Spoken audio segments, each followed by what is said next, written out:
This is English shorthand dictation number 252 and the dictation speed is 140 words per minute. Ready?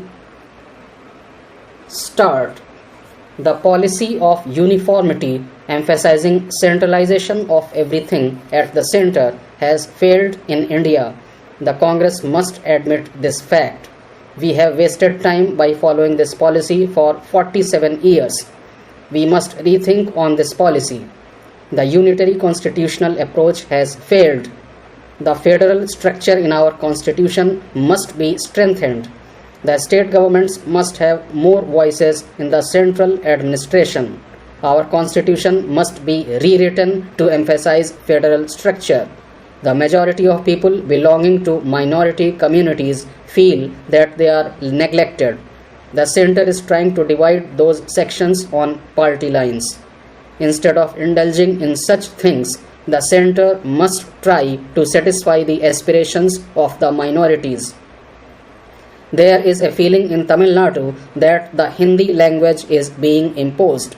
Nowadays, the Congress members have also joined us on this issue. I do not know whether it is a true feeling or not. More and more Hindi programs are being telecast on television. In the name of Tamil programs, Hindi programs are being telecast with dubbing in Tamil. It is a horrible Tamil dubbing, as dubbing is done in the north. How long will it go like this? I wanted Tamil words, not English and Hindi words in Tamil broadcasts. I wrote to the ministers, but the Honorable Minister replied that it is appropriate to use English and Hindi words in Tamil broadcasts. I do not know why they are afraid of Tamil. We are always with them. We voted for them. We sent 28 members of Parliament. So do not be afraid of Tamil. We want Tamil in Tamil broadcasts. We do not want Tamil in English broadcasts or Hindi broadcasts. This must be understood. But they continued like this. Can you use Tamil words in Hindi broadcasts? I wanted that the Tamil calendar year, month and date should be telecast in Tamil programs. But the minister said that there was no proposal for telecasting Tamil calendar in Tamil programs. The Tamil broadcast mentioned the name of a year, 1915 Saka, which we do not understand. I do not know what it means. We inquired about it from a number of people. I inquired about it from the former governor. Nobody was able to tell me its meaning. I do not bother whether it is a Sanskrit word or a Hindi word. I have no objection to it. But you should also broadcast and telecast Tamil months and years. What is wrong in it? You are trying to treat the Tamil people as second-class people. It will only be encouraging the divisive forces in Tamil Nadu. Mr. Vice Chairman, sir, I have been listening to the speeches made on the motion of thanks during the last couple of days. Members from the Treasury benches as well as from the opposition spoke on various aspects. After hearing what has been said so far, I find that most of the speakers from Treasury benches are apologetic. They spoke without any conviction. Sir, the address is full of platitudes and I am really aghast at this naivety.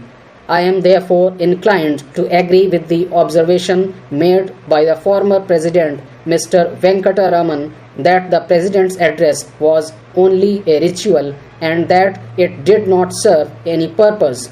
So, it is better to dispense with it. I totally agree with that observation. My honorable friend Mr. Balram raised this issue yesterday. This is wasting the time of this House, the time of Parliament. Absolutely nothing happens by this address. The address contains some reference of the standing committees. When the constitution of the standing committees for various ministries was mooted in the House, we from the opposition welcomed it because we thought that these standing committees would make the executive more accountable to Parliament. All members in both the houses of Parliament worked in the standing committees. We produced some good reports. We made some recommendations. Not even a single recommendation to my mind is being accepted by the government.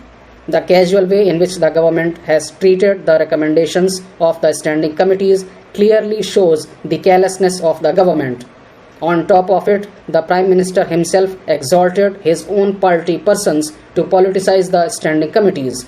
This is really the most unfortunate thing coming from the Prime Minister of this country, because in the parliamentary system of government, the committee system has its own role, and it is a time-tested, well-taken institution which will make the executive accountable to Parliament and to the people. I am really sorry for this kind of an utterance coming from the Prime Minister. There are other committees, there are statutory committees, there are joint parliamentary committees on various issues. This government's attitude towards the recommendations of those committees is also most unfortunate. For example, the Joint Parliamentary Committee on Securities Scam produced a unanimous report. The party which is ruling this country had majority in the committee, but the moment the committee report came in for discussion in this house, the way in which the members of the government, including the ministers in the cabinet, attacked the findings of the committee is really very unfortunate. Sir, I rise to speak on this motion of thanks. When Dr. Shankar Dayal Sharma was elected to the highest office in the country, the Prime Minister said that the nation was safe in his hands. I now remember those words. What the Prime Minister said then has been proved today. The nation is safe in his hands. The President has said that the year 1993 started with problems but ended on a note of optimism. It is proved. Why did he say that the year ended on a note of optimism? It is because of the improved law and order situation, a record production of food grains, unprecedented levels of procurement, very high levels of food grains stock, containment of the rate of inflation at a single digit level, comfortable foreign exchange reserves, etc. These are the achievements of the present government during the last 3 years. The President has talked about the achievements and the future programs of the present government. I heard my honorable friend Mr. Morarka.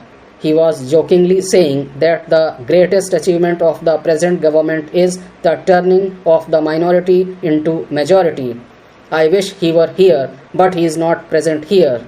Turning our $1 billion of foreign exchange reserves into $13 billion is not a joke. It is not easy. We could do this under the leadership of the present Prime Minister, who has rightly chosen the right man as the Finance Minister of India. Today I am very happy that we have the best Finance Minister. He is the best Finance Minister in the world.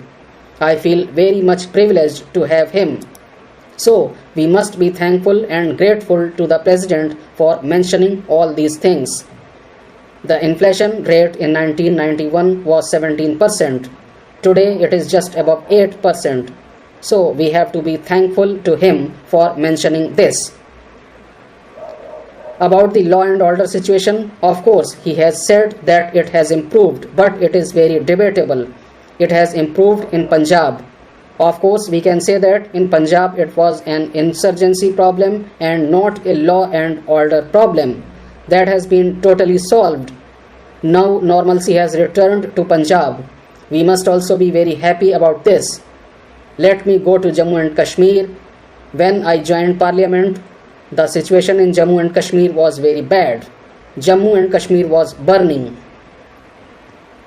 The next point is about the formation of the National Commission on Human Rights. This is very appropriate. This has been done to counter the allegations made by our friends. Today, unfortunately, we have unfriendly friends as our neighbors. They are all friends but very much unfriendly. So you have to counter their charges diplomatically. So after the National Commission on Human Rights was set up, the world knows that India is very much concerned about human rights. So by establishing the Human Rights Commission, we can somehow refute the charges. For this also, we have to be very thankful to the President. Another point is regarding population control. The president said that the potential rate of growth in 1990-91 was 2.14%. The important point is that the annual rate of population growth has come down to 1.9%.